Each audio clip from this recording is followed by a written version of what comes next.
এইটা তৈরি করার আগে আমিও চিন্তা করিনি খেতে এত বেশি মজাদার হতে পারে। আমি প্রথম বানিয়েছি, আপনি বানাবেন তো? তো বেশি সহজ আর কম উপকরণ লাগে যা পুরো ভিডিওটা না দেখলে বুঝতেই পারবেন না। এখানে আমি 1.5 লিটার দুধ নিয়ে নিয়েছি। এখন 1.5 লিটার দুধের মধ্যে হাফ কাপ চিনি দিয়ে আপাতত কোনো কাজ নেই। চুলায় এগুলোকে ফুটতে দিয়ে আমি চলে যাব আমার কাজে। আচ্ছা, এই ফাঁকে এই কাজটা অবশ্যই করে নেবেন, যে মোল্ডটাতে মিল্ক কেকটা বসাবেন সেটাতে 1 চা চামচ ঘি দিয়ে ভালো করে মাখিয়ে নেবেন। তারপরে এতে সাধারণ লেখালেখির একটি কাগজ বিছিয়ে দিবেন। আপনাদের কাছে যদি বাটার পেপার থাকে তাহলে তো আর কোনো কথাই নেই। তবে মোল্ড রেডি করার এই কাজটা অবশ্যই এই পর্যায়ে রেডি করে রাখবেন, না হলে পরে কিন্তু একদম সময় পাবেন না। ও আরেকটি কথা, দেখতেই পাচ্ছেন দুধের মধ্যে একটি হাতা ও একটি চামচ দিয়ে রেখেছি। এর কারণে হবে কি জানেন, দুধগুলো উতলে পড়ে যাবে না। এই 1.5 কেজি দুধ আমি ততক্ষণ পর্যন্ত জাল করব যতক্ষণ পর্যন্ত না এটা 750 গ্রাম হয়, অর্থাৎ অর্ধেকে না আসে।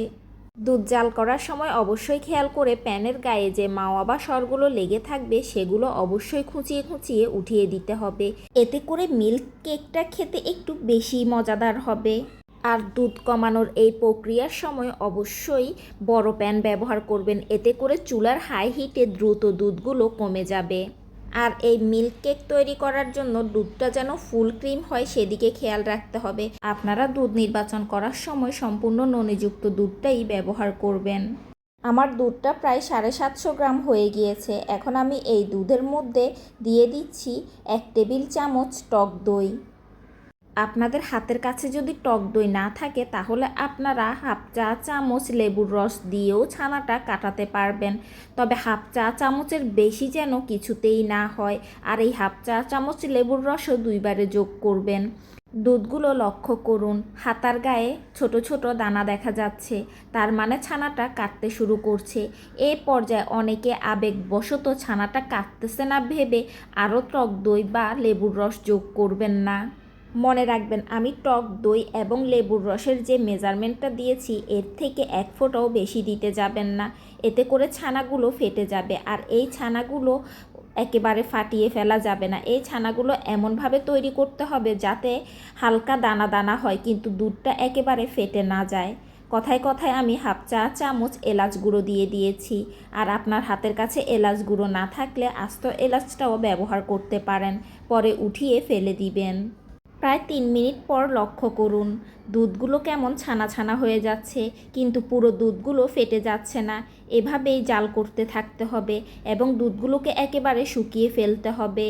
দুধগুলো শুকাতে শুকাতে এত সুন্দর মিষ্টি একটা গ্রান বের হয় যে মনে হয় এখনই রান্না হয়ে গিয়েছে আর এখনই খেয়ে ফেলি।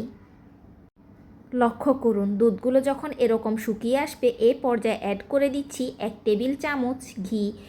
ঘিটা আমি এখানে 3 ধাপে যোগ করব, একসাথে সবগুলো ঘি দেওয়া যাবে না। 1 টেবিল চামচ দিব আর অনবরত নেড়ে চেড়ে জাল করব। এখন আমি দ্বিতীয় ধাপে ঘিটা দিচ্ছি, আবারও আমি ঘিটাকে দিয়ে ভালো করে নেড়ে চেড়ে মিশিয়ে নিব। ঘিগুলো দেওয়ার সময় মনে হবে ছানাগুলো একটু ফুলে ফুলে উঠছে। আসলে ঘিয়ের যে টেম্পারেচার রয়েছে এই টেম্পারেচারে এবং দুধ ও চিনির টেম্পারেচারে মিলে ছানাগুলো এরকম ফ্লাফি হয়ে যাবে। 1.5 কেজি দুধের জন্য এখানে আমি 3 টেবিল চামচ ঘি ব্যবহার করেছি। এই 3 টেবিল চামচ ঘি এই পর্যায়ে যথেষ্ট। এখন এগুলোকে আমি আরও শুকিয়ে নিব যেন এর গায়ে কোনো পানি অবশিষ্ট না থাকে। এই পর্যায়ে ছানাগুলো কিন্তু মোল্ডে ঢালার জন্য একেবারে রেডি। এই সময় কোনোভাবেই দেরি করা যাবে না, যত দ্রুত সম্ভব ছানাগুলোকে মোল্ডের মধ্যে ঢেলে নিতে হবে।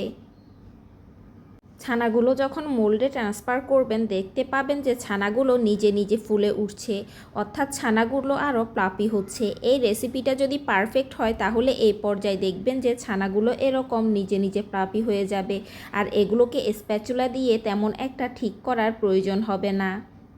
ছানাগুলো নিজে নিজেই সেট হয়ে যাবে, স্প্যাচুলা দিয়ে সেট করার প্রয়োজন হবে না। এখন আমি মোল্ডের উপর একটি প্লেট দিয়ে দিয়েছি, তার উপর র্যাপিং পেপার দিয়ে ভালো করে মুড়িয়ে নিব। মনে রাখতে হবে এই জিনিসটা যেন খুব দ্রুত ঠান্ডা না হয়ে যায় সেই দিকে খেয়াল রাখতে হবে, আর গরম অবস্থায় এই কাজগুলো করে ফেলতে হবে। তারপর সহজে ঠান্ডা হবে না এরকম কিছু দিয়ে বাটিটাকে পেঁচিয়ে রেখে দিতে হবে 2 থেকে 3 ঘন্টার জন্য। আসলে এখানে 2 থেকে 3 ঘন্টার চাইতে খেয়াল রাখবেন বাটিটা সম্পূর্ণ ঠান্ডা হয়েছে কিনা। বাটিটা যখন সম্পূর্ণ ঠান্ডা হবে তখনই এই কম্বল থেকে বের করে নেবেন। আমি রাতের 10টার দিকে কেকের মোল্ডটা বসিয়েছি, এখন সকালে এটা বের করে নিয়েছি। এটা একটু লং টাইম থাকলেও কোনো সমস্যা হয় না। ছুরির সাহায্যে মোল্ডের চারপাশ থেকে কেকটাকে একটু উঠিয়ে নিতে হবে।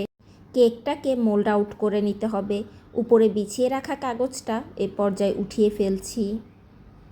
দেখুন কেকটা কতটা লোভনীয় পারফেক্ট হয়েছে। এখন আমি কেকটাকে স্লাইস করে দেখাচ্ছি। এই কেকটা কাটতে কাটতে আমি ভাবছিলাম কখন কাটা শেষ হবে, কখন ভিডিও শেষ হবে আর কখন আমি খাবো। এত সুন্দর একটা স্মেল বের হচ্ছিল। আর দেখে নিশ্চয়ই বুঝতে পারছেন কেকটা কতটা পারফেক্ট হয়েছে।